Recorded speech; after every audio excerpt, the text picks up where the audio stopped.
ସାରିଲ ମାନେ ସ୍ୱାମୀ ଠାରୁ ଆଉ ବଡ଼ ଜିନିଷ କିଛି ତ ନାହିଁ ନା।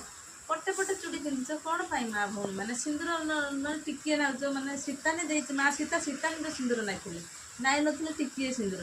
ଆଉ ସ୍ୱାମୀର ଆୟୁଷ ପଟେ ପଟେ ପକାଅ ନା, ନିଜ ସ୍ୱାମୀର ଆୟୁଷ ହାନି କର ନା, ସ୍ୱାମୀର ନାଁ ଧରିକି ଡାକନ୍ତି ନାହିଁ। ସେ ଯେମିତି ହେଇଥାଉ ନା ସ୍ୱାମୀ କାହିଁକି ମଧୁଆ ହେଇଥାଉ ବା ମାନେ ଗଞ୍ଜୁଡ଼ି ହେଇଥାଉ ବା ଯାହା ବି ହେଇଥାଉ, ସ୍ୱାମୀ ଠାରୁ ତ ବଡ଼ ଜିନିଷ କିଛି ନାହିଁ ନା। ସ୍ୱାମୀର କଥା ସ୍ୱାମୀର ଆଦେଶର ଚାଲିବା ତ ଠିକ୍ ନା। ସେ ମାରୁ ବା ଗାଳି ଦଉ ଯାହା କରୁ, ଏ ମା ମାନେ ପଟେ ପଟେ ଚୁଡ଼ି ପକାଅ ନା, ଟିକିଏ ସିନ୍ଦୁର ପିନ୍ଧୁ ନା, ସୀତାନିର ସିନ୍ଦୁର ପିନ୍ଧୁ, ସ୍ୱାମୀର ଆୟୁଷ ବଢ଼ିବ। ଯେତିକି ବିପଦରେ ସ୍ୱାମୀ ପଡ଼ିଥିବ ନା ତା ସିନ୍ଦୁର ଆଉ ଶଙ୍ଖା ତାକୁ ଟାଣି ଆଣିବ, ସେ ବିପଦରୁ ଉଠେଇ ଆଣିବ। ମା ଭଉଣୀ ମାନେ ଚାକିରି କଲ ବୋଲି କ'ଣ ପଟେ ପଟେ ଚୁଡ଼ି ପିନ୍ଧିବ? ତାହେଲେ ବାହା ହଉଥିଲ କାହିଁକି? ତ ଚାଲ ତ ପିନ୍ଧିନଥାନ୍ତ କେବେ। ଭୁଲ କର ନା, ଆଉ ସ୍ୱାମୀର ନାଁ ଧରିକି ଡାକ ନା। ଯେତେ ଛେକେ ନାଁ ଧରିବ ତାଙ୍କର ସେତେ ଛେକେ ଆୟୁଷ ହାନି ହେବ।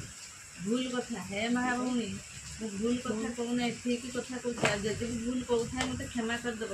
ସିନ୍ଦୁର ସୀତାନିର ପିନ୍ଧ, ଆଉ ହାତର ଚୁଡ଼ି ଲଗାଅ, ପଟେ ପଟେ ପକାଅ ନା। ବାହା ହେଇସାରିଲ ମାନେ ସ୍ୱାମୀ ଠାରୁ ଆଉ ବଡ଼ କିଛି ଜିନିଷ ନାହିଁ। ସ୍ୱାମୀର ଆଜ୍ଞାର ମାନିବା କଥା। ସ୍ୱାମୀ ଯାହା କହିବ, ସ୍ୱାମୀ ମାରୁ ଗାଳି ଦଉ, ସ୍ୱାମୀ ଯାହା ବି କରୁ, କାହିଁକି ଏ କଥା କହୁଛି? ସ୍ୱାମୀ ମାରୁଛି ତ ଗାଳି ଦଉଛୁ, ଯାହା ବି ହେଲେ ବି ଆମେ ପଟେ ନାଇବା ନା, ପଟେ ନାଇବା ନାହିଁ। ଚୁଡ଼ି ଭଲ ନୁହେଁ।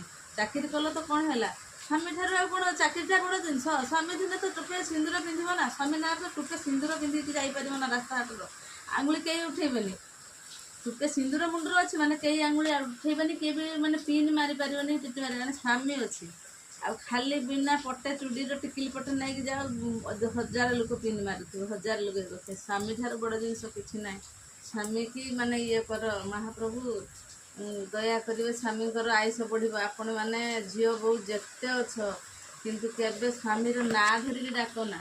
ଆଉ ସ୍ୱାମୀ ପାଇଁ ଟୋପେ ସିନ୍ଦୁର ଆଉ ଶଙ୍ଖା ପଟେ ନାଅନି, ଭଲ ନୁହେଁ। ଏତିକି ମୁଁ କହୁଛି। ଯଦି ଭୁଲ ଥିବ ମୋତେ କ୍ଷମା କରିଦେବ।